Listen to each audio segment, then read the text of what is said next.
People think faith means believing in God, but according to this verse, that kind of faith might actually be dead. Not weak, not small, but completely dead. That is a serious statement, and most people have never stopped to examine what it actually means. Now let's break this down the way Jesus consistently taught it, not based on opinion, but based on how Scripture defines faith and how Jesus revealed what real belief looks like in a person's life. James 2:17 says, "Thus also faith by itself, if it does not have works, is dead." This verse is simple in wording, but extremely direct in its meaning. James is not describing a rare situation or an extreme case. He is describing a principle that applies to anyone who claims to have faith. To understand it clearly, you have to break it into its parts, because each part builds on the other. The first phrase is faith by itself. This is talking about faith that exists alone, faith that remains internal, faith that never moves beyond what a person says or thinks. It is belief that stays in the mind and never takes form in action. This is the type of faith most people are comfortable with because it does not require change, sacrifice, or obedience. It allows a person to say they believe while continuing to live the same way. But the Bible never presents faith as something that stays isolated like that. From the beginning, faith has always been active. It always moves a person in a direction. When Abraham believed God, he acted on that belief. When Noah believed God, he built the ark. Their faith was not proven by what they said, but by what they did in response to what they believed. The next phrase is, if it does not have works. This is where many people become confused because they hear the word works and immediately think it means earning something from God. But that is not what James is saying. He is not saying that works create faith, and he is not saying that works replace faith. He is saying that works are the natural result of real faith. If a person truly believes something, their behavior will begin to align with that belief. That alignment is what the Bible calls works. It is not forced performance, and it is not religious effort.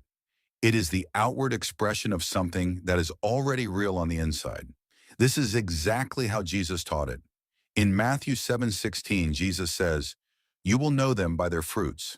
He is explaining that the true condition of a person is revealed by what their life produces.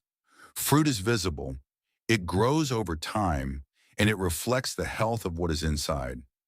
In the same way, works are not separate from faith. They are the visible evidence that faith is alive. Jesus makes this even clearer in Matthew 7:21 when he says, "Not everyone who says to me, 'Lord, Lord,' shall enter the kingdom of heaven, but he who does the will of my Father in heaven." This removes the idea that words alone are enough.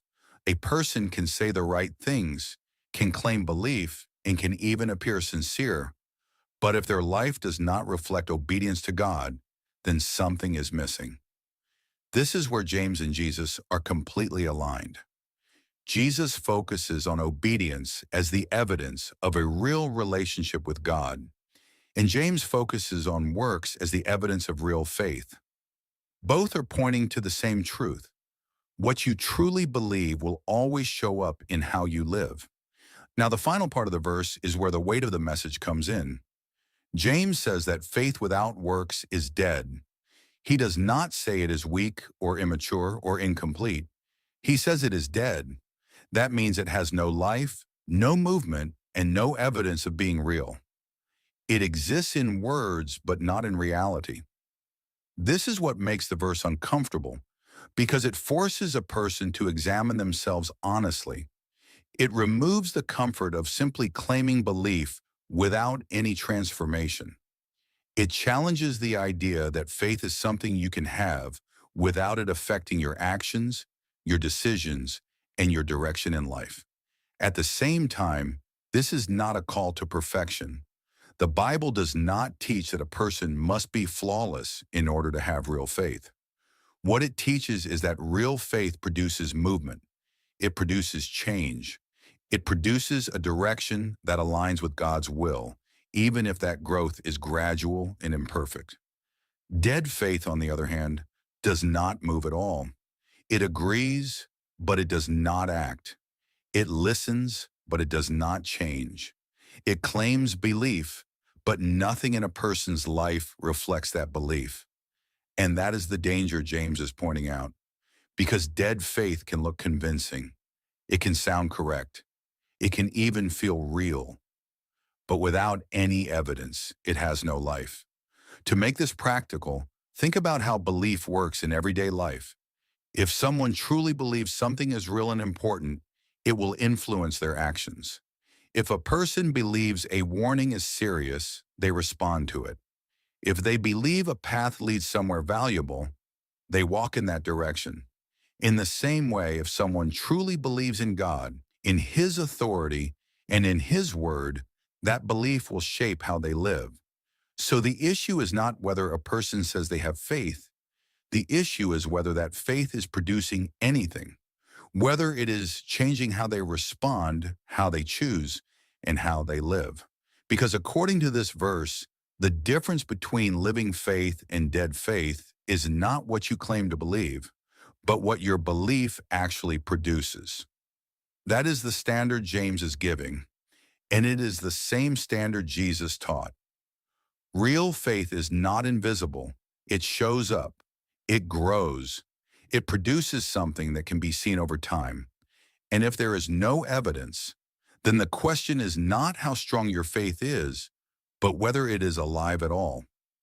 If this explanation helped you see the verse more clearly, then don't just agree with it. Examine your life through it. Ask yourself honestly, is your faith producing anything, or has it been sitting there without movement? And if this kind of breakdown is helping you understand Scripture in a way you haven't before, then subscribe and stay with this channel, because we're going to keep breaking these verses down the way Jesus actually taught them. And if something in this hits you, leave a comment. Not to impress anyone, but to be real about where you are. Because real faith doesn't grow in hiding. It grows when you face it honestly.